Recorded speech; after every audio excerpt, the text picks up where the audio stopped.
135 గజాల భూమి కేవలం 8 లక్షలకే. ప్రతి నెల 10,000 మంత్లీ రెంటల్ ఇన్కమ్. మొట్టమొదటిసారిగా ఓటమి యొక్క పాఠాలు ఎలా ఉన్నాయంటారు మీకు? సో ఇది కూడా చూడాలి, దేవుడు ఇది కూడా చూడమని చెప్పాడు. సరే, తప్పకుండా దీన్ని వాస్తవ పరిస్థితులు అంగీకరించాలి. నెల రోజులే అయింది కాబట్టి సో వాస్తవ పరిస్థితులు మేము అంగీకరిస్తాం, ఏమి ఇబ్బంది లేదు. సో ఇంకో భవిష్యత్తు ముందుంది, ఏమి నష్టమేం లేదు కదా. 5 ఏళ్ళు అనేది పెద్ద దూరమేం కాదు కదా, అంతా కలిపినా కూడా ఇది 60 నెలలే కదా. ఇదే సంకల్పంతో ఇదే ఆశయంతో ఉన్నారు కదా. 2029 ఎన్నికల్లో బరిలో మీరే ఉంటారా, మీ కుమారుడు ఉంటారా? చూద్దాం. ఈ ఎన్నికలకే రవీంద్రనాథ్ రెడ్డి గారు బరిలో ఉండరు, వాళ్ళ కుమారుడు వస్తాడు బరిలో కానీ చాలా ప్రచారం జరిగింది. లేదు కాదుకూడదు, ఇద్దరు తప్పించి వైఎస్ కుటుంబం నుంచి మరొకరు అక్కడ పోటీ చేసే అవకాశం, పెద్ద చర్చలు జరిగాయి. తప్పు కానీ అవన్నీ కూడా ఊరికేదో రాస్తూ ఉంటారు తప్ప వేరే ఏం లేదు. ఎవరైనా కూడా యంగ్స్టర్స్ పైకి రావాల్సిన అవసరం తప్పకుండా ఉంది, ఎంకరేజ్ చేయాల్సిన అవసరం మాకు కూడా ఉంది. డెఫినెట్గా మీ కుమారుని ఎంకరేజ్ చేస్తారా? 2029లో మళ్ళీ మీరే పోటీ చేయాలనుకుంటారా? అప్పుడున్న పరిస్థితులను బట్టి చూద్దాం. అంటే రవీంద్రనాథ్ రెడ్డి గారికి ఇంకా పదవీకాంక్ష ఇంకా ఉందా? ప్రజలకు సేవ చేయాలి, సర్వీస్ చేయాలనేది తప్పకుండా ఉంటుంది. 2029కి రవీంద్రనాథ్ రెడ్డి గారు నాకు తెలిసి నాకున్న పరిజ్ఞానం ప్రకారం 70 ఏళ్ళకి వస్తారనుకుంటా. మరి ఇంకా చాలు కదా, కుమారుడిని ఎంకరేజ్ చేయొచ్చు కదా. అయితే ఇంకా పదవీకాంక్ష ఉందంటారా, ఇంకా ప్రజలకు సేవ చేయాలని? చూద్దాం. అలా బైఫర్కేషన్ జరుగుతుంది, రీఆర్గనైజేషన్ జరుగుతుంది 29 ఎలక్షన్కు. సో ఏమైనా పెరుగుతాయి కాన్స్టిట్యున్సీలు, పెరిగితే తండ్రి ఒక చోట కుమారుడు ఒక చోట పోటీ చేయవచ్చు, దాంట్లో తప్పే లేదు. అంతా మీరే ఉంటే మిగతా వాళ్ళు ఎట్లా సార్? పార్టీకి మంచి చేసే వాళ్ళు కావాలండి, ఎవరంటే వాళ్ళు కాదు కదా. ప్రజలకు మంచి జరిగే కార్యక్రమం, ప్రజలకు మంచి చేసి ఉంటే వాళ్ళు ప్రజలు ఓట్లేస్తారు, ప్రజలకు మంచి చేయకపోతే ఓట్లేరు. ప్రజా సంక్షేమం కోసం ఇప్పుడున్న సిట్టింగ్ ఎమ్మెల్యేకి మీరు ఏమైనా డెడ్ లైన్ పెట్టారా? ఇంతకాలం లోపల ఈ సమస్యలు తీర్చాలి లేకపోతే ఉద్యమిస్తామనేసి ఏమన్నా? మేము 2 ఏళ్ళు టైం ఇద్దాం అనుకున్నాము ఈ ప్రభుత్వానికి, అంత దూరం కూడా ఉన్న పరిస్థితి లేదు. ఇది ఏది బాగుంది కదా, పవన్ కళ్యాణ్ గారు రోజు ఒక ప్రభుత్వ ఉద్యోగిలా వెళ్ళి సెక్రటరీలో కూర్చుంటున్నారు, అధికారుల్ని అందరినీ పరుగులు పెట్టిస్తున్నారు. మరోవైపు బీజేపీ నాయకులు పరుగులు పెడుతున్నారు. చంద్రబాబు నాయుడు గారు కూడా ఢిల్లీకి వెళ్ళి మొన్ననే చాలా ప్రాజెక్టులకు సంబంధించి అదే మేమందరం కూడా సహకరిస్తాం దానికి. వాళ్ళు బాగా చేయమనే చెప్తాం మేము కూడా. పోలవరం సంబంధించి విదేశీ నిపుణులు వచ్చిపోయారు. అదే మరి ఇవన్నీ చేసి ఈ రాష్ట్రాల్లో ప్రజలందరికీ కూడా ఈ ప్రభుత్వం ఉపయోగపడితే మంచిది కదా. మేమంతా కూడా ఆహ్వానిస్తాం, మేమంతా సపోర్ట్ చేస్తాం, ఇబ్బంది లేదు. అందుకోసమే 2 years దీనికి టైం ఇద్దాము. ఎందుకు 2 years మీరు రిలాక్స్ అవుతారు? రిలాక్స్ అయ్యేది ఏమి ఉండదు.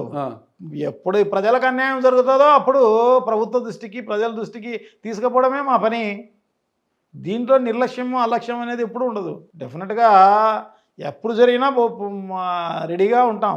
అయితే 2 years దీనికి టైం ఇద్దాము. ఏదో వాళ్ళ ప్రభుత్వం వచ్చింది, సరిగా నడుపుతారేమో గమనిద్దాం ఏమి అని చెప్పేసి. ఎందుకు ఫస్ట్లోనే అందరినీ విమర్శించడం ఇదంతా ఎందుకులే అని చెప్పేసి ఉద్దేశంతో మేమైతే అనుకోవడం జరిగింది. కానీ అంత ఉన్న పరిస్థితి ఉన్నట్టుగా లేదు ఇది చూస్తే.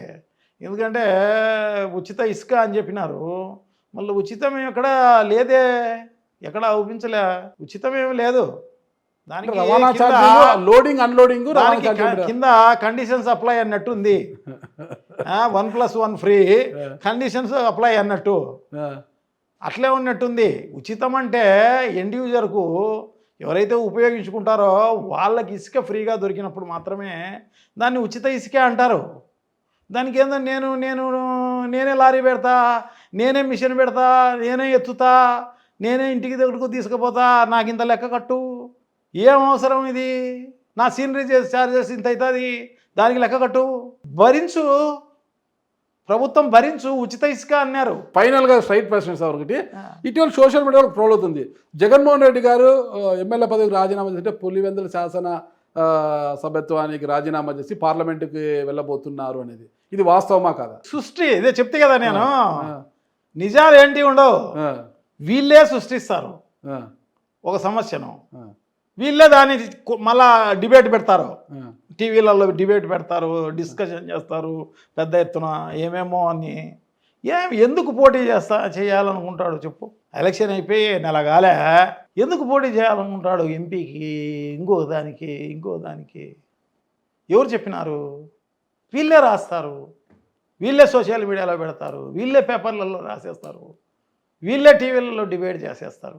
మీరు అటు జగన్ గారికి ఇటు షర్మిలమ్మ గారికి ఇద్దరికి మేనమామ కదా, మరి ఇద్దరిని కూర్చోబెట్టి ఒక సర్దుబాటు చేసి రాజీ కుదిరిస్తే వైఎస్ రక్తం అంతా ఒకవైపే ఉంటుంది కదా సార్. ఇద్దరు విడిపోయి ఒకరు కాంగ్రెస్ పార్టీ, ఒకరు వైఎస్ఆర్ కాంగ్రెస్, ఒకరు తల్లి కాంగ్రెస్, ఒకరు పిల్ల కాంగ్రెస్ అన్నట్టు అయిపోయారు కదా.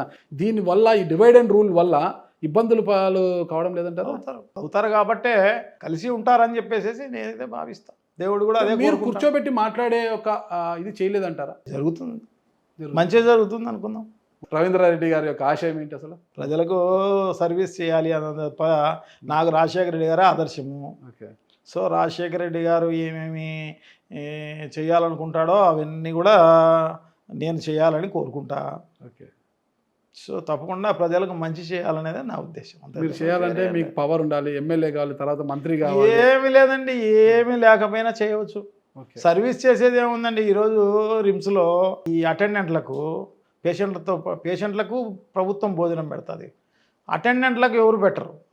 సో వాళ్ళకు మేము ఎప్పటి నుంచో పొద్దున్నే అంటే మధ్యాహ్నం ఒక 500, 450, 500 మందికి భోజనం పెడతాం.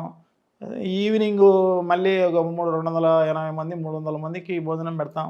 సో ఇవన్నీ కూడా ఏమి మంత్రులు, ముఖ్యమంత్రులు, ఎమ్మెల్యేలు అయితేనే అవన్నీ కూడా కొనసాగుతూనే ఉంటాయి. మా సర్వీస్ అనేది ఎప్పుడు కొనసాగుతూనే ఉంటుంది. అదొకటే కాదు, అవకాశం ఉన్న మేరకు హెల్ప్ చేస్తూనే ఉంటాం. ఖచ్చితంగా సార్, ఇలాంటి సేవా కార్యక్రమాలతో మీరు ముందుకు పోయి మీ బావగారు అయినట్టే మహానేత రాజశేఖర రెడ్డి గారి పేరు నిలబెట్టాలని కోరుకుంటున్నాను సార్. Thank you sir. నమస్తే. నమస్కారం అండి నాగరాజు గారు.